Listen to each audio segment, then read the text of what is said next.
Trial run শুরু হলো স্বপ্নের মেট্রো রেলের। আপাতত 4 স্টেশনে বিরতি দিয়ে চলছে মিরপুর পর্যন্ত। আগামী বছরের ডিসেম্বরে আনুষ্ঠানিক চালুর আশা। কক্সবাজার বিমানবন্দরের রানওয়ে সম্প্রসারণ কাজের উদ্বোধন। উড়োজাহাজের জ্বালানির হাব তৈরির কথা বললেন প্রধানমন্ত্রী।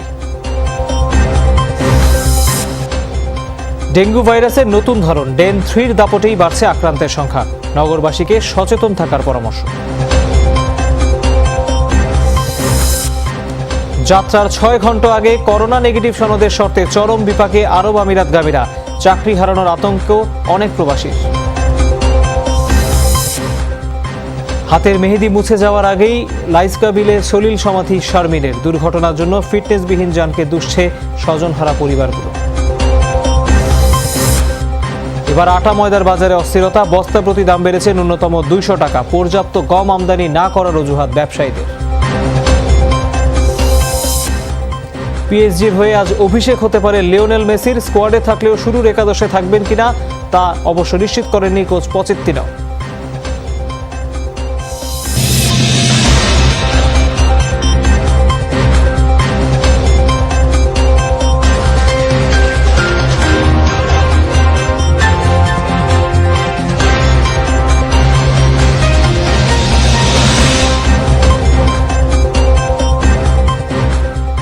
দর্শক দেখছিলেন শিরোনামগুলো। এছাড়াও দেশ বিদেশের আরো খবর নিয়ে দুপুরের বাংলাদেশে আপনাদের সাথে আছি আমি তৌহিদ হোসেন। আপনাদেরকে শুরুতেই মনে করাতে চাই, সবাই ঘরের বাইরে সব জায়গায় কিছুক্ষণ পর পর হ্যান্ড স্যানিটাইজার দিয়ে হাত ভালোভাবে জীবাণুমুক্ত করে নেবেন। পুরো খবরে যাচ্ছি। দেশের প্রথম মেট্রো রেলের পরীক্ষামূলক চলাচল শুরু হয়েছে। সকালে উত্তরা দিয়াবাড়ি ডিপোতে পরীক্ষামূলক কাজের উদ্বোধন করেন সড়ক পরিবহন মন্ত্রী ওবায়দুল কাদের। 6টি বগি নিয়ে উত্তরা থেকে পল্লবী পর্যন্ত 4টি স্টেশনের মধ্যে পরীক্ষামূলকভাবে যাত্রীবিহীন ট্রেন চলছে। পরে পল্লবী হয়ে আবার ডিপোতে ফিরে আসছে ট্রেন। উদ্বোধন শেষে মন্ত্রী বলেন, এই রেলের পুরো পরীক্ষা হবে 6 মাস ধরে। আগামী বছরের ডিসেম্বরে মেট্রো রেলের আনুষ্ঠানিক চলাচল শুরু হবে। মেট্রো রেল এখন আর স্বপ্ন নয়।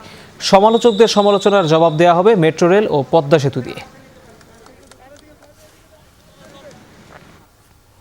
দর্শক, রাজধানীর উত্তরার ডিপোতে আছেন আমাদের সহকর্মী শাকিল হাসান। তার কাছে সরাসরি যেতে চাই। শাকিল, নিঃসন্দেহে একটি অন্যরকম এক্সপিরিয়েন্স হচ্ছে আপনার।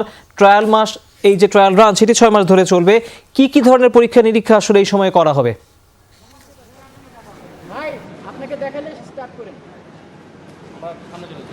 তহিদ, ঢাকাবাসীর স্বপ্নের মেট্রো রেল যেটি আজকে প্রথম পরীক্ষামূলক চালনা শুরু হলো উত্তরা দিয়াবাড়ি ডিপো থেকে। এটি 4 নম্বর স্টেশন পল্লবী পর্যন্ত গিয়ে প্রায় তারপর আবার ফেরত এসেছে এবং সেটি এখন রয়েছে উত্তরা উত্তর স্টেশনে।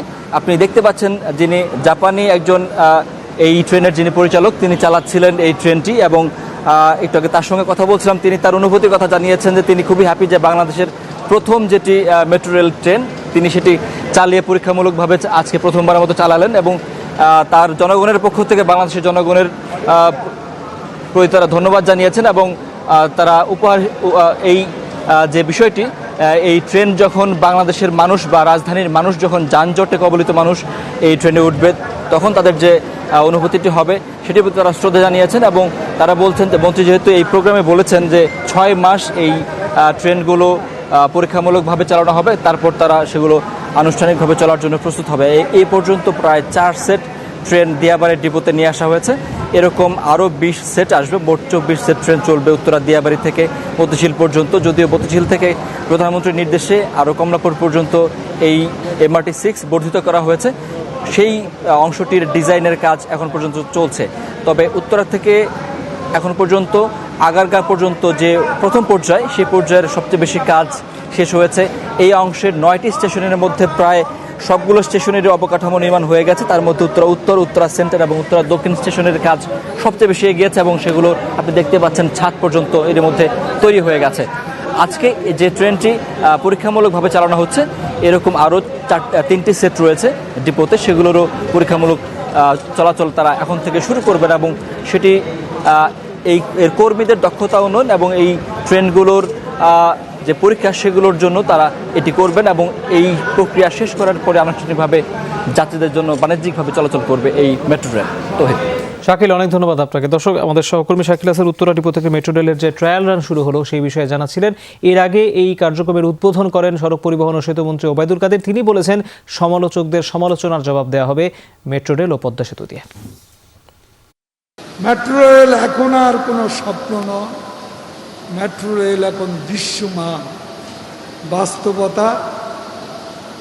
সমালোচকরা সমালোচনা করবে,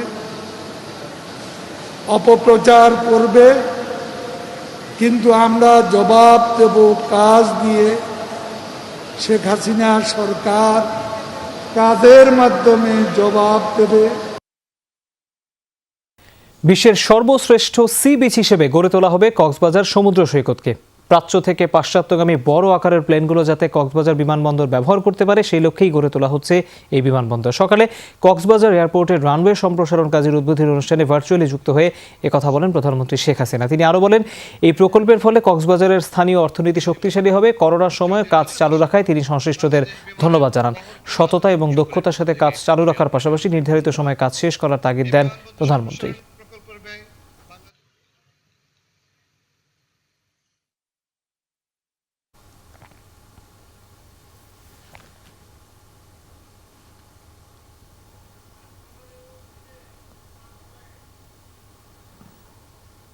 প্রাচ্য ও পাশ্চাত্যের মধ্যে একটা সেতু বন্ধ এই বাংলাদেশ রচনা করতে পারি, সেই সুযোগটা আমাদের রয়েছে। কারণ ইন্টারন্যাশনাল এয়ার রুট আমাদের এই বাংলাদেশের উপর দিয়ে যাচ্ছে, আর বিশেষ করে কক্সবাজারের উপর দিয়ে যাচ্ছে। আরও সুপরিসর বিমান যেন নামতে পারি, আন্তর্জাতিক পর্যায়ে সমস্ত পরিবহন বা যাত্রী পরিবহন যত বিমান যেন নামতে পারে, সেইভাবে কক্সবাজার এয়ারপোর্টটাকে আমরা উন্নত করব। এবং আমরা আমাদের মনে এটাই ছিল যেটাকে আমরা একটা আন্তর্জাতিক মানের বিমানবন্দর করব। ডেঙ্গু জ্বরের ভাইরাসের জিনোম সিকোয়েন্স করে নতুন ধরন ডেন 3 এর তথ্য পেয়েছে বাংলাদেশ বিজ্ঞান ও শিল্প গবেষণা পরিষদ। সকালে এক সংবাদ সম্মেলনে এই তথ্য জানায় প্রতিষ্ঠানটি। বিসিএসআইআর এর প্রধান বৈজ্ঞানিক কর্মকর্তা সেলিম খান বলেন, ঢাকার একটি হাসপাতালের 20 জন রোগীর ডেঙ্গু ভাইরাসের নমুনা নিয়ে কাজ করে শতভাগ ডেন 3 অস্তিত্ব পাওয়া গেছে। সংবাদ সম্মেলনে বঙ্গবন্ধু মেডিকেলের ভাইরোলজির বিশেষজ্ঞ ডাক্তার সাইফুল্লাহ জানান, নতুন ধরনের ভাইরাসের কারণে গত 3 বছরে এটি ভয়াবহ আকার ধারণ করেছে। বিশেষ করে দ্বিতীয়বার কেউ ডেঙ্গু আক্রান্ত হলে তাদের অবস্থার অবনতি হচ্ছে। দ্রুত দেশের সব হাসপাতাল থেকে নমুনা সংগ্রহ করে জিনোম সিকোয়েন্সের ঘোষণা দিয়েছে বিসিএসআইআর।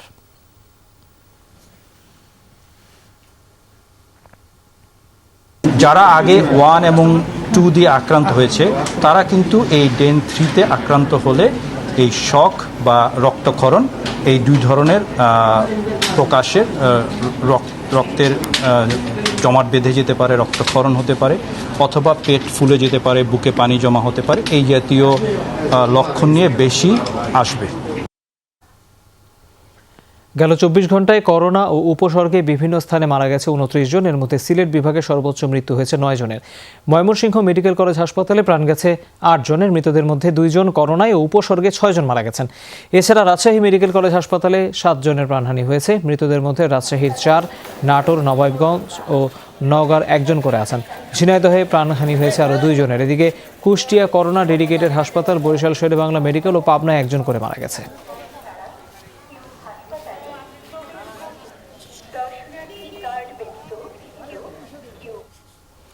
র্যাপিড পিসিআর টেস্টেই আটকে আছে সংযুক্ত আরব আমিরাত ফেরত হাজার হাজার প্রবাসীর ভাগ্য। দেশটি থেকে দেয়া নতুন নির্দেশনায় স্পষ্ট করে বলা আছে, বিমানে ওঠার 6 ঘন্টা আগে র্যাপিড পিসিআর টেস্টে করোনা নেগেটিভ সার্টিফিকেট নিতে হবে। কিন্তু দেশের কোনো আন্তর্জাতিক বিমানবন্দরে এই ব্যবস্থা নেই।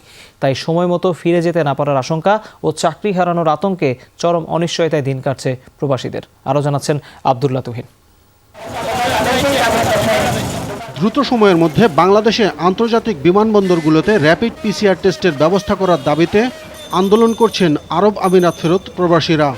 উসমানী বিমানবন্দর, শাহজালাল বিমানবন্দর, শাহ আমানত বিমানবন্দর, 3টা বিমানবন্দরে আপনার র্যাপিড পিসিআর ল্যাব স্থাপন করতে হবে। প্রায় 3 মাস ফ্লাইট নিষেধাজ্ঞার পর গেল 4 আগস্ট বাংলাদেশ সহ 6 দেশের যাত্রীদের ট্রানজিট সুবিধা চালু করে সংযুক্ত আরব আমিরাত। তবে শর্ত, ফ্লাইট ছাড়ার 6 ঘন্টা আগে আরটিপিসিআর পদ্ধতিতে করোনা পরীক্ষা করে নেগেটিভ রিপোর্টধারীরাই দেশটিতে প্রবেশ করতে পারবেন। সেখানে পৌঁছে আরও একবার করোনা পরীক্ষা করাতে হবে। করোনা টেস্টটা যদি আমাদের এয়ারপোর্টে করে এটা সবচেয়ে ভালো হয়। বাংলাদেশ বিমানবন্দর একটা আধুনিক বিমানবন্দর, এখানে র্যাপিড টেস্ট না থাকার কারণে প্রবাসীরা ভোগান্তির শিকার হচ্ছে। সরকারের উচ্চ পর্যায়ের কমিটি এই বিষয়টিকে বিবেচনা করে অতি সত্বর ঢাকা এয়ারপোর্টে পিসিআর টেস্ট ল্যাব স্থাপন করবেন। সিভিল এভিয়েশন কর্তৃপক্ষ বলছে, বর্তমান অবস্থায় দেশের আন্তর্জাতিক কোনো বিমানবন্দরেই আরটিপিসিআর ল্যাব স্থাপন করা সম্ভব না। ভিতরে কোনো জায়গা নেই, এটা ফর শিওর, কারণ আমাদের যে এখন যে বিমানবন্দরের ভিতরে যে স্থান এটা অনেক সীমিত। এখানে কোনো ল্যাবরেটরি করলে রিস্ক হয়ে যাবে অন্যান্য প্যাসেঞ্জারদের জন্য। বাইরে কোনো একটা জায়গা খুঁজে বের করছি, ওখানে করতে হলে তাদের কী কী শর্তাবলী পূরণ করতে হবে এটা তারা দেখুক, করে তারপরে এই প্যাসেঞ্জারগুলোকে করে তারা কোথায় অপেক্ষা করবে এই 4 ঘন্টা অথবা 6 ঘন্টা, এটার একটা ব্যবস্থা করতে হবে। তারপরে তাদের লজিস্টিক্স কীভাবে করতে হবে, সব কিছু না করে হঠাৎ করে এই ধরনের ডিসিশন নেওয়া যাবে না। তবে এই বক্তব্যের সাথে একমত নয় স্বাস্থ্য অধিদপ্তর। তারা বলছে, নতুন মেশিন না কেনা পর্যন্ত অপেক্ষা করতে হবে। সিভিল এভিয়েশন আমাদের লোকদেরকে বলছে যে ওখানে ওরা ল্যাব করতে চাবে না, এটা তো আসলে ল্যাব না। এই মেশিনটা আছে, এই মেশিনটা যদি শুরু করা যায়, কিন্তু আমি এটাতে একটা দিয়ে শুরু করতে ঠিক অতটা রাজি না, এই জন্য যে কারণ তখন যে চেষ্টা হবে 6 ঘন্টার মধ্যে তখন একটা হুড়াহুড়ি মারামারি হবে। ভুক্তভোগী প্রবাসীরা প্রধানমন্ত্রীর কার্যালয় এবং প্রবাসী কল্যাণ মন্ত্রণালয়েও স্মারকলিপি দিয়েছেন। দ্রুত সময়ের মধ্যে দাবি বাস্তবায়নে আবারও মাঠে নামার জন্য প্রস্তুতি নিচ্ছেন তারা। আব্দুল্লাহ তুহিন, যমুনা নিউজ, ঢাকা। করোনায় আক্রান্ত হয়ে মারা গেলেন গাইবান্ধার প্রেস ক্লাবের সাধারণ সম্পাদক ও জনকণ্ঠের জেলা প্রতিনিধি আবু জাফর সাবু। গতরাতে বগুড়ার TMMSS হাসপাতালে চিকিৎসাধীন অবস্থায় তিনি মারা যান। গেল 20 আগস্ট করোনায় আক্রান্ত হন 74 বছর বয়সী আবু জাফর। শারীরিক অবস্থার অবনতি হলে নিবিড় পরিচর্যা কেন্দ্রে তাকে নেওয়া হয়, সেখানেই চিকিৎসাধীন অবস্থায় তিনি মারা যান। প্রবীণ সাহিত্যিক আবু জাফরের মৃত্যুতে গভীর শোকাহত বিভিন্ন রাজনৈতিক, সামাজিক, সাংস্কৃতিক ও পেশাজীবী সংগঠনের নেতৃবৃন্দ। দর্শক, জাতীয় প্রেস ক্লাবের স্মরণ সভায় এই মুহূর্তে বক্তব্য রাখছেন বিএনপি মহাসচিব মির্জা ফখরুল ইসলাম আলমগীর। আমরা আপনাদের সরাসরি নিয়ে যাচ্ছি তার বক্তব্যে। যে একটু কথা বলছে তাদের মতের সঙ্গে মিল হয় না, তার উপরই তারা চড়া বলছে, তাকে তারা আক্রমণ করছে। এবং আজকে সত্যিকার অর্থেই এই ফ্যাসিবাদী যে একটা রাষ্ট্র তৈরি করেছে তারা, যার মূল লক্ষ্য হচ্ছে তারা একদলীয় শাসন ব্যবস্থা একটা প্রতিষ্ঠা করতে চায়। আমাদেরকে, আমাদের ভবিষ্যৎ বংশধরকে যদি সত্যিকার অর্থেই আমরা একটা স্বাধীন সার্বভৌম বাংলাদেশ দিতে চাই, তাহলে আমাদেরকে সকলকে জোটবদ্ধ হতে হবে, ঐক্যবদ্ধ হতে হবে। আমাদের কোনো বিকল্প নেই এখন রাস্তায় নেমে আসা ছাড়া। শুধু সেটা মাত্র রাজনৈতিক দল বিএনপি নয়, বা শুধুমাত্র বিরোধী দলগুলো নয়, সবাইকেই নেমে আসতে হবে। আজকে যারা আপনারা এখানে আছেন, আপনারা সুদীজন, বিশ্ববিদ্যালয়ের অধ্যাপক আছেন, সংবাদসেবীরা আছেন, প্রত্যেকেই আক্রান্ত হচ্ছেন, কেউ আপনার কিন্তু বাদ পড়ছেন না। Nobody is spared. সুতরাং সবাইকে নেমে আসতে হবে। নেমে এসে আজকে এই যে ভয়ঙ্কর একটা দেশ বিরোধী শক্তি, এটাকে শুধু, এটা আমাদের দেশের বিরোধী একটা শক্তিতে পরিণত হয়েছে। এই দেশ বিরোধী শক্তিকে সরাতে হলে অবশ্যই আমাদের সকলকে আজকে ঐক্যবদ্ধ হয়ে তাদের বিরুদ্ধে সোচ্চার হয়ে তাদেরকে পরাজিত করবার জন্যে আমাদেরকে কাজ করতে হবে, জনগণকে সংগঠিত করতে হবে এবং এদেরকে পরাজিত করতে হবে। তাহলে উচ্চ আদালতের রায় না মেনে মাদক মামলায় চিত্রনায়িকা পরিমণিকে বারবার নেয়ার রিমান্ড চ্যালেঞ্জ করে হাইকোর্টে রিট করা হয়েছে। আবেদনে পরিমণিকে রিমান্ডে নেয়ার ক্ষেত্রে উচ্চ আদালতের রায় না মানার অভিযোগ আনা হয়েছে। আইন ও সালিশ কেন্দ্রের পক্ষে অ্যাডভোকেট সৈয়দা নাসরিন এই আবেদন দায়ের করেন। বিচারপতি মোস্তফা জামান ইসলাম ও বিচারপতি KM জাহিদ সারোয়ার কাজলের হাইকোর্ট বেঞ্চে আবেদনটি উপস্থাপন করা হয়েছে। গত 19 আগস্ট রাজধানীর বনানী থানায় দায়ের করা মাদকদ্রব্য নিয়ন্ত্রণ আইনের মামলায় পরিমণির 3য় দফা রিমান্ড মঞ্জুর করেন আদালত। সিআইডির আবেদনে CMM আদালত পরিমণির একদিনের রিমান্ড মঞ্জুর করেন। গত 4 আগস্ট পরিমণিকে গ্রেপ্তার করে র্যাব। লালমনিরহাটের বুড়িমারি সীমান্তে ভারতীয় সীমান্ত রক্ষী বাহিনী BSF এর গুলিতে 2 বাংলাদেশি নিহত হয়েছেন। বিষয়টি নিশ্চিত করেছেন পাটগ্রাম থানার ওসি। এই বিষয়ে আরও জানতে আমরা সরাসরি যাচ্ছি আমাদের সহকর্মী আনিসুর রহমানের কাছে। আনিস, এই ঘটনা কখন ঘটলো, কিভাবে ঘটলো, পুলিশ কি বলছে?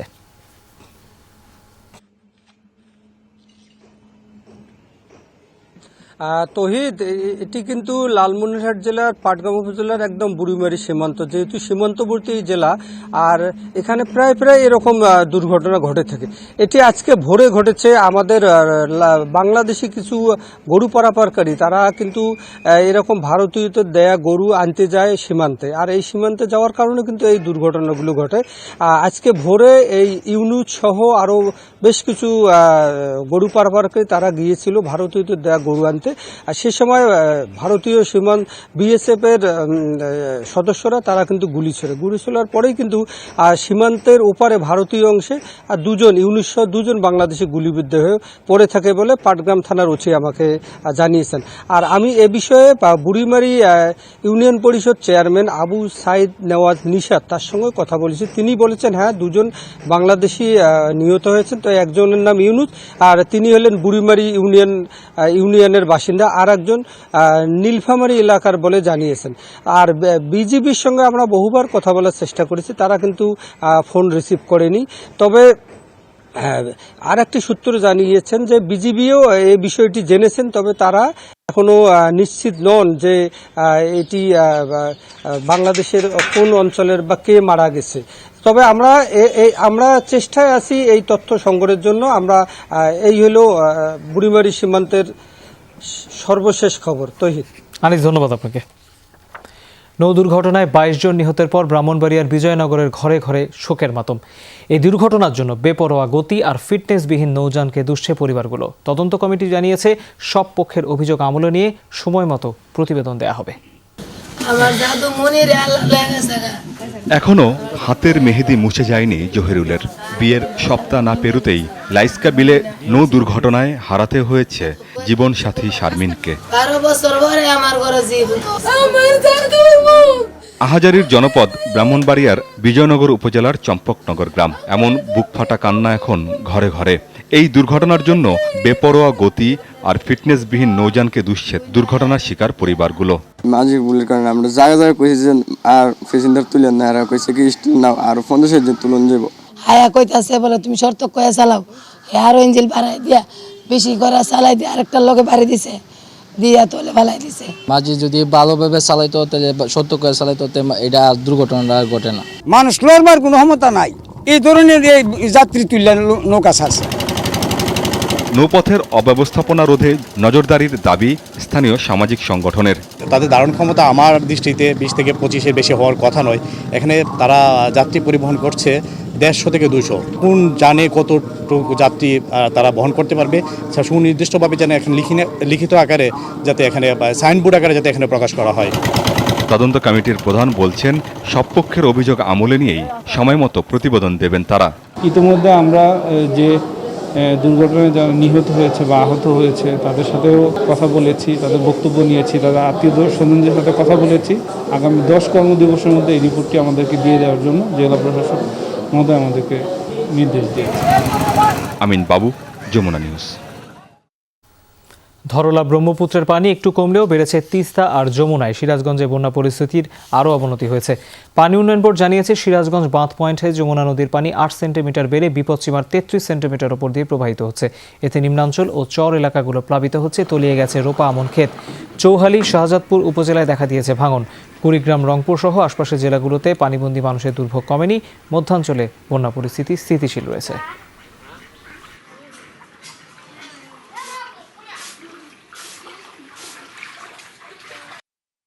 আবাদ কৃষি সবগুলো শেষ, বিছন পাচ্ছে তাও শেষ।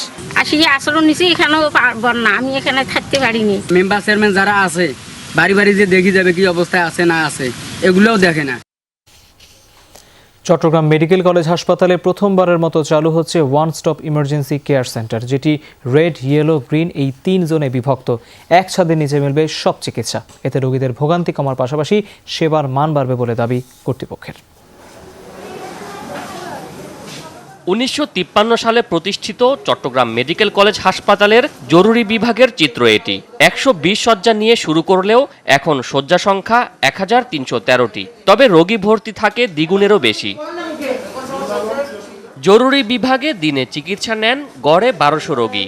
অন্তত 700 জন ভর্তি হন বিভিন্ন বিভাগে। চাপের মধ্যে যাচাই বাছাইয়েরও সুযোগ থাকে না। হিমশিম খান চিকিৎসকরাও। বেশি দুর্বল হয়ে গেছে, খাওয়া দাওয়া করতে পারতেছে না। এই সমস্যাটা নিয়ে এখানে আসছে আর কি। মূলত ওরা তো ভর্তি দিয়েছে 3 তলায়। এখানে নিয়ে আসে বলে টিকিট নিলাম, টিকিট নেওয়ার পরে এখানে বলতেছে এই 3 নম্বর রুমে যাও। বর্তমানে ইমার্জেন্সিতে আমরা আসলে পেশেন্টকে একটা জায়গায় সব কিছু সেবা দিতে পারছি না। এখানে তো আমরা এখানে খুব একটা সার্ভিস দিতে পারি না পেশেন্টকে, আমরা ওয়ার্ডে পাঠিয়ে দিই এবং ওয়ার্ডেই ওরা ম্যানেজ করে। এ অবস্থায় হাসপাতালটির পূর্ব প্রান্তে 31,000 বর্গফুট জায়গায় হচ্ছে one stop emergency care centre, যেখানে এক ছাদের নিচে রেড, ইয়েলো, গ্রিন 3 জোনে দেয়া হবে চিকিৎসা। আছে রোগ নির্ণয়ের পরীক্ষা, এমনকি জরুরি অস্ত্রোপচারের সুবিধাও। 6 জন কনসালটেন্ট রাউন্ড দ্য ক্লক থাকবে, সাথে ইএমও তো আছেই। এর বাইরে অন্যান্য ডিসিপ্লিনের কনসালটেন্টগুলো অনকলে থাকবেন, 24 ঘন্টা অনকলে থাকবেন। যখন দরকার ইএমও কল দিলে ওরা এসে সেবাটা দিয়ে যাবে। এটি চালু হলে ওয়ার্ডে চাপ ও ভোগান্তি কমার পাশাপাশি দালালদের উৎপাত কমবে বলে দাবি কর্তৃপক্ষের। ইনডোর যখন রোগীর চাপ কমে যাবে তখন সমস্ত ফ্যাসিলিটিস, ভিতরে যে সমস্ত রোগীর অপারেশন লাগবে বা ভিতরে লম্বা সময় ট্রিটমেন্ট লাগবে, সেই রোগীগুলো আমরা ভিতরে ভর্তি দিব। তো তখন সেই রোগীগুলোকে কিন্তু আমরা সার্ভিস ভালো দিতে পারবো। আগামী 4 September one stop emergency care centre উদ্বোধনের কথা রয়েছে। শোয়েব রহমান, যমুনা নিউজ, চট্টগ্রাম। কনস্টেবল নিয়োগের নতুন নিয়ম প্রবর্তন করেছে পুলিশ। এতে মেধা যাচাইয়ের পাশাপাশি গুরুত্ব পেয়েছে ক্রীড়া ও শরীর চর্চা। আবেদন করতে হবে অনলাইনে। নিয়োগ পরীক্ষায় উত্তীর্ণ হতে জয় করতে হবে 7টি চ্যালেঞ্জ। নওগাঁয় সেই প্রস্তুতি চলছে। আরও জানাচ্ছেন শফিক ছোটন। এই দৌড়ঝাঁপ পুলিশ কনস্টেবলে ভর্তির জন্য। নিয়োগে প্রবর্তন হয়েছে নতুন নিয়ম, তাই শরীরের গঠন আর লিখিত পরীক্ষায় যথেষ্ট নয়। প্রার্থীর শারীরিক দক্ষতা যাচাইয়ে থাকবে দৌড়ের পরীক্ষা। লং জাম্পে পুরুষদের 10 আর নারীদের অতিক্রম করতে হবে 6 ফুট দূরত্ব। হাই জাম্পেও পুরুষ ও নারীদের অতিক্রম করতে হবে নির্দিষ্ট উচ্চতা। নারী বা পুরুষ সবারই যাচাই করা হবে পুশ আপের দক্ষতা।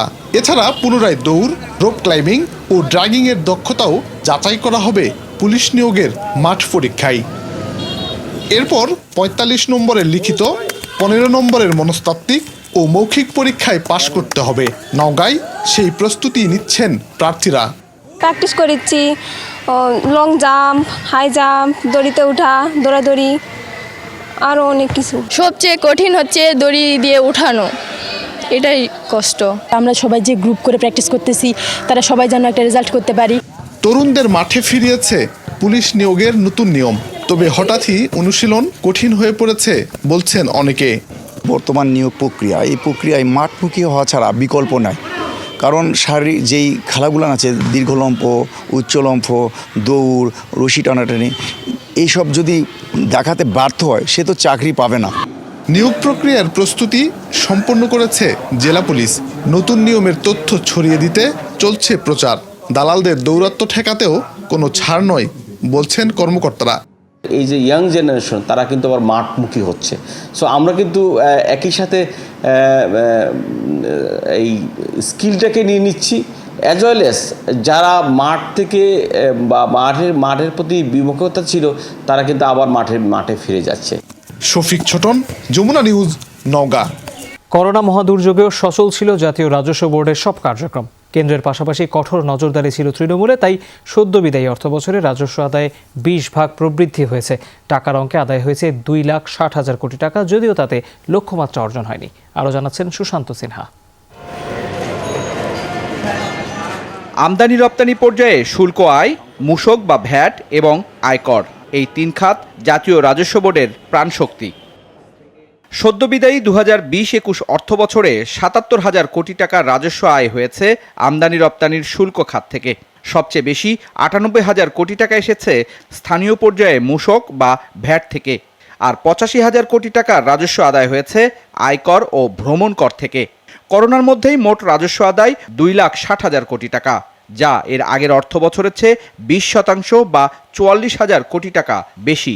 জাতীয় রাজস্ব বোর্ড মনে করে যে সরকারের উচ্চতম পর্যায় থেকে শুরু করে জাতীয় রাজস্ব বোর্ডের ঊর্ধ্বতন কর্তৃপক্ষ, তাদের নেতৃত্ব এবং একই সাথে আমাদের মাঠ পর্যায়ের যেসব কর্মকর্তা কর্মচারী যারা আছেন, তাদের ঐকান্তিক প্রচেষ্টা ছিল সরকারের জন্য সর্বোচ্চ পরিমাণ রাজস্ব সংগ্রহের জন্য।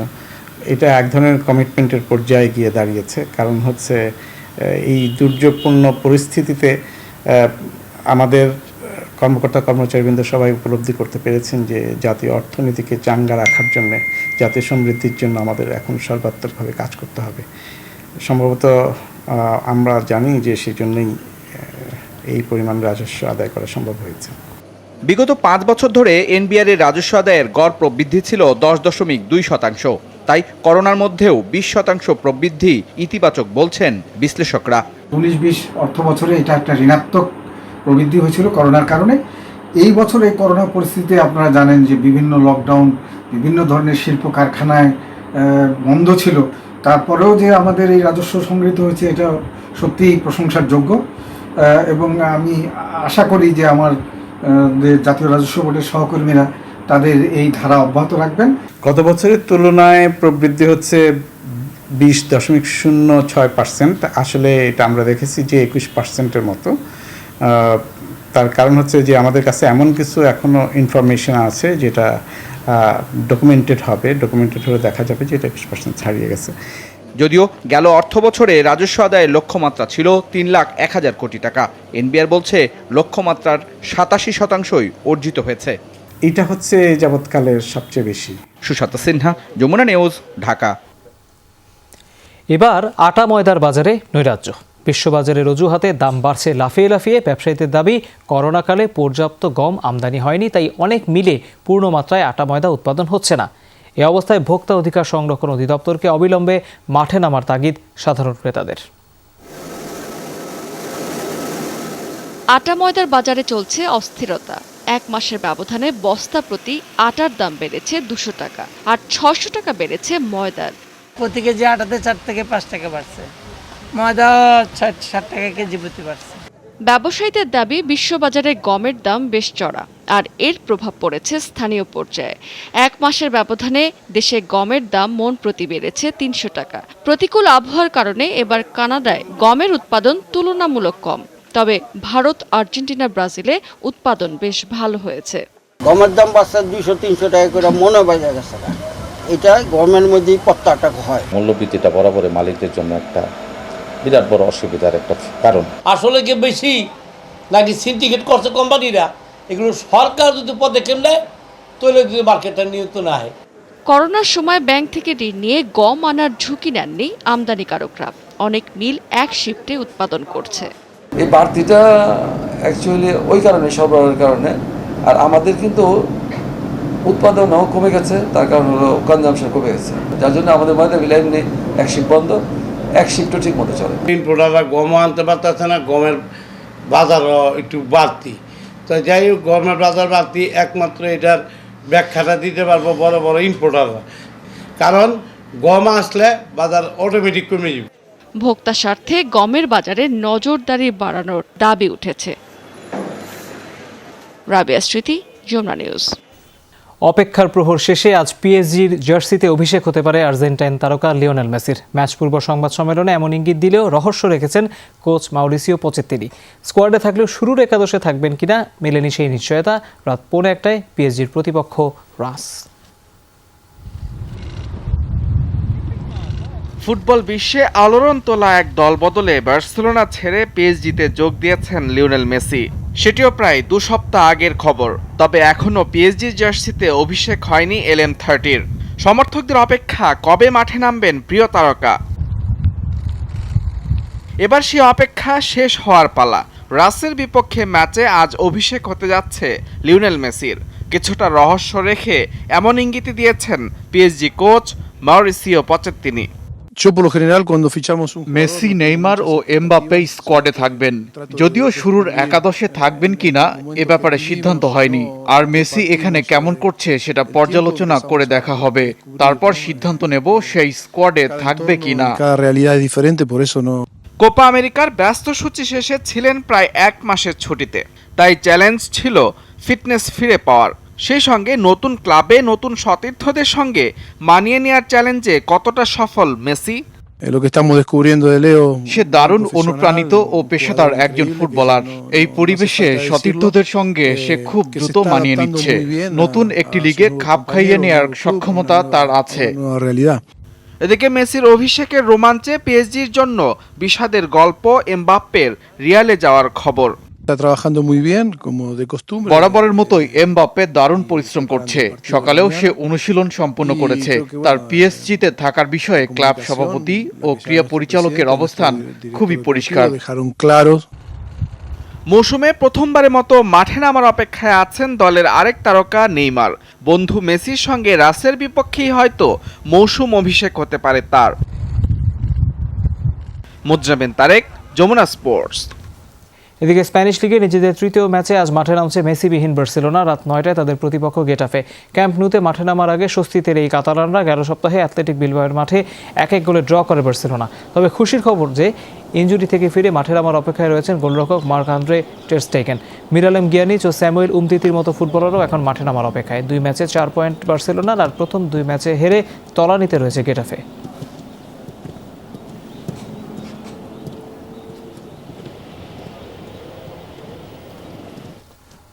বাংলাদেশ নিউজিল্যান্ড সিরিজের খবর জানাবো। মিরপুরে আজ তৃতীয় দিনের মতো অনুশীলন করছে বাংলাদেশ দল। এই মুহূর্তে সেখানে আছেন আমাদের সহকর্মী হাসিনুর রহমান। সরাসরি তিনি যোগ দিচ্ছেন। হাসিনুর, টাইগারদের অনুশীলন নিশ্চয়ই শুরু হয়েছে, কেমন দেখতে পাচ্ছেন? আর দ্বিতীয় দিনে তারা কি ধরনের অনুশীলন করছেন? কোন ডিপার্টমেন্টে এবার বেশি আসলে মনোযোগ দিচ্ছেন কোচিং স্টাফরা?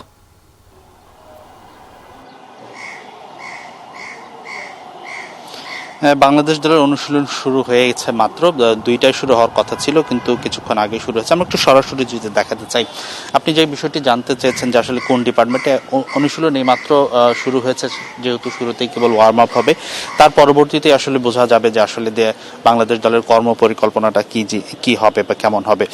তবে যেটা স্বাভাবিক, যেহেতু খেলা সামনে, ১ তারিখ থেকে খেলা শুরু হচ্ছে, ব্যাটিং বোলিংটাকে প্রায়োরিটি দেওয়া হবে। কন্ডিশনের সঙ্গে বিশেষ করে ব্যাটসম্যানদের একটা মানিয়ে নেওয়ার চ্যালেঞ্জ, সেই বিষয়টাকে প্রাধান্য দেওয়া হবে, এটা নিশ্চিত করে বলা যায়। তবে আরেকটি বিষয় তৌহিদ আমি একটু জানতে চাই, সেটা হচ্ছে আজকের দিনে কিন্তু নিউজিল্যান্ড ক্রিকেট দলের প্র্যাকটিস ছিল সকাল 10টায়, কিন্তু তারা আমরা মাঠে এসে দেখি নিউজিল্যান্ড দল নেই। সবার মধ্যে একটা চিন্তা চলে এসেছিল যে হঠাৎ করে কেন অনুশীলন বাতিল হলো, কেননা কোভিডের কোনো সিমটম ধরা পড়লো কিনা বা কেউ কোভিড টেস্টে আক্রান্ত হলো কিনা, সেই বিষয়টি চলে আসে। কারণ এই পরিস্থিতিতে যখন হঠাৎ করে অনুশীলন বাতিল হয়ে যায়, এই ধরনের চিন্তাগুলো কিন্তু চলে আসে। তবে নিউজিল্যান্ডের পক্ষ থেকে তাদের মিডিয়া ম্যানেজার জেমস বেনেট তিনি নিশ্চিত করেছেন যে কোনো সমস্যা নেই, তারা এমনিতেই ক্রিকেটারদের বিশ্রাম দেওয়ার জন্য বাতিল করেছেন অনুশীলন। লাস্ট মুহূর্তে গত রাতে সিদ্ধান্ত হওয়ায় তারা আসলে আগে থেকে জানাতে পারেনি। তো মিরপুর থেকে এই ছিল আমার কাছে ২ দলের অনুশীলনের আপডেট। হাসিনুর, ধন্যবাদ আপনাকে। বিরূপ সম্বোধন ছিল তাদের নিত্যদিনের সঙ্গী। শারীরিক প্রতিবন্ধকতা নিয়ে শুনতে হতো কটু কথা, সাথে যোগ হতো সামাজিক অবহেলাও। তবে এসবে দমে যাননি ভবেন শিহাবরা। সেগুলোকে তুড়ি মেরে উড়িয়ে দিয়ে ভবেন শিহাবরা এখন স্বপ্ন দেখান তাদের মতো অনেকেই। আর এই দুজনই এখন খেলছেন বাংলাদেশ ডিসেবল ক্রিকেট টিমে।